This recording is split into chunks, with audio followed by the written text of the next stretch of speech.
Bonjour, bonjour, bien-aimés dans le Seigneur. Bonjour à tous et à toutes dans les quatre coins du monde entier, fille de Sarah. Bien-aimée, qui est la fille de Sarah? C'est celle-là qui est repentie, celle-là qui s'est convertie, celle-là qui est assise à sa place, celle-là qui est en train d'agir pour donner gloire à son Créateur. Celle-là véritablement qui est la lumière qui éclaire, celle-là qui est la lampe qui ne s'éteint point. Celle-là qui a distingué parmi tant d'autres, celle-là qui a la marque de Jésus-Christ sur son visage, celle-là qui accomplit les désirs de Dieu dans le monde. La fille de Sarah est celle-là qui est un robinet de paix, qui apporte la paix là où il n'y a pas de paix. Celle-là qui produit encore l'amour véritable qui est distinctif. Gloire, honneur à lui et à lui seul, notre Seigneur Jésus-Christ. Il s'agit ici de notre émission La fille de Sarah. Nous allons parler aujourd'hui d'une veuve qu'on appelle Naomi. Bien aimé, une fille de Sarah qui est veuve est connectée à son Créateur pour apporter le dépôt contenu caché en elle, afin que la gloire de Dieu soit établie sur la terre des vivants. Le veuvage ici, pour une fille de Sarah, n'est pas un moyen de servitude, n'est pas un lieu ou une période de servitude, mais c'est un changement de vie, c'est un renouvellement d'une nouvelle vie qui commence dans le Seigneur, par le Seigneur ou pour le Seigneur. Ce commencement d'une nouvelle vie apporte en elle ici la puissance, le pouvoir, la force qui change des choses pour la gloire de Dieu. Nous allons écouter la parole de Dieu dans Ruth chapitre 1. Du temps des juges, il y eut une famine dans le pays. Un homme de Bethléem de Juda partit avec sa femme et ses deux fils pour faire un séjour dans le pays de Moab. Le nom de cet homme était Elimelech, celui de sa femme Naomi, et ses deux fils s'appelaient Malchon et Kijon. Il était Ephratien de Bethléem de Juda. Arrivés au pays de Moab, ils y fixèrent leur demeure. Elimelech, mari de Naomi, mourut et elle resta avec ses deux fils. Ils prirent des femmes moabites, dont l'une se nommait Orpa et l'autre Ruth, et ils habitèrent là environ 10 ans.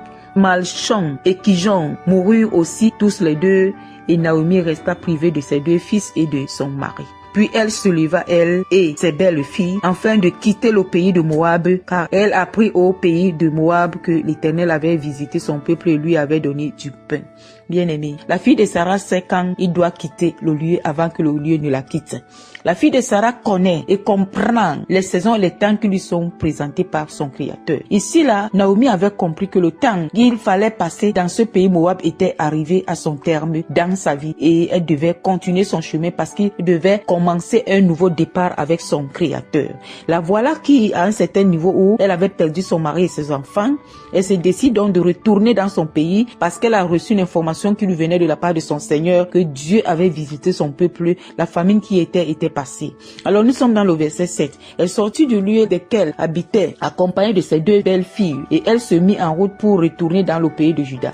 Naomi dit alors à ses deux belles filles, allez retourner chacune à la maison de sa mère, que l'Éternel use de bonté envers vous comme vous l'avez fait envers ceux qui sont morts et envers moi. Ici, elle a compris par la sagesse divine que Dieu a mis dans la fille de Sarah qu'il fallait que ses filles étant jeunes retournent dans leur pays parce qu'il fallait qu'elles également recommencent une autre nouvelle vie selon le plan divin par rapport à leur destinée. Que l'Éternel vous fasse trouver à chacune du repos dans la maison d'un mari. Et elle les baisa, elles élevèrent la voix et pleurèrent. Et elles lui dirent, non, nous irons avec toi vers ton peuple. Naomi dit, retournez mes filles, pourquoi viendriez-vous avec moi? Ai-je encore dans mon sein des fils qui puissent devenir vos maris? Retournez mes filles, allez, je suis trop vieille pour me remarier et quand je dirai j'ai de l'espérance quand cette nuit même je serai avec un mari et que j'enfanterai des fils, et attendriez-vous pour cela qu'ils eussent grandi? Refusiez-vous pour cela de vous marier? Non mes filles, car à cause de vous je suis dans une grande affliction de ce que la main de l'Éternel s'est étendue contre moi. Oh, cette femme-là, la fille de Sarah, Naomi, avait un cœur d'amour vrai, un cœur de compassion, un cœur de justice. Elle a pris la place de cette jeune fille et elle s'est dit qu'il fallait qu'elle recommence une nouvelle vie avec des maris. Alors ici, elle les a donné des conseils qui venaient d'une sagesse divine.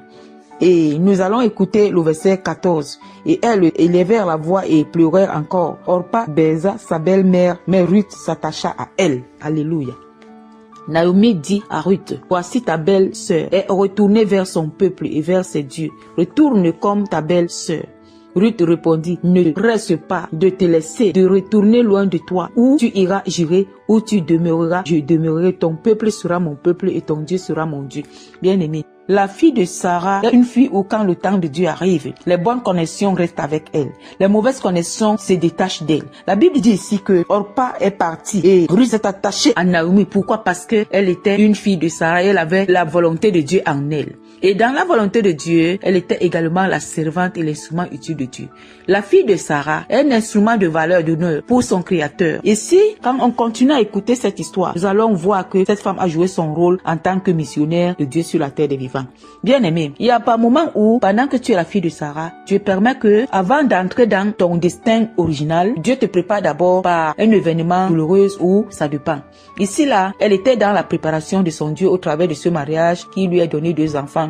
Et au moment venu, le temps préparé de Dieu pour qu'elle entre dans sa destinée, alors Dieu a séparé premièrement par la mort son mari et ses enfants. Quelqu'un posera-t-il la question, mais est-ce que Dieu peut le faire? Oui, Dieu fait toujours ce qui est bien. Cet homme et ses enfants n'étaient pas là pour la fin de l'accomplissement du destin de Naomi, mais ils étaient là pour la préparation d'entrer dans le destin de Naomi en tant que femme vertueuse, fille de Sarah. Alors le moment était arrivé où leur mission sur terre était arrêtée. Alors quand Dieu regarde les filles de Sarah sur terre, tout ce qui les entoure comme relation, quand leur mission s'arrête, Dieu les sépare, Dieu les dégage, Dieu les détache, soit par la mort, soit par une situation quelconque qui dépend de Dieu, et les personnes quittent à côté de ces femmes vertueuses qui sont les filles de Sarah, parce que l'horloge de Dieu est en train de tourner à la raison divine pour pouvoir accomplir la gloire de Dieu sur la terre. Et après la séparation, Dieu inspire, Dieu est réactif, réanime, rallume la flamme de l'accomplissement destinal de ces filles de Sarah sur la terre des vivants. Elle devient des instruments d'honneur, de gloire pour l'Éternel.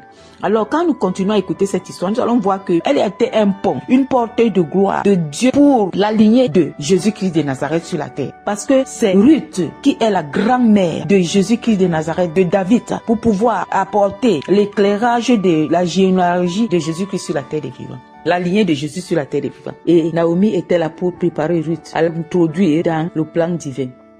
Nous allons prier, fille de Sarah, dans les 4 coins du monde entier. Que tu sois déjà repenti ou pas. Et que cette émission te conduise à la repentance, toi qui n'es pas repenti. Toi qui es repenti. Et cette émission continue à te donner le courage d'avancer librement avec détermination.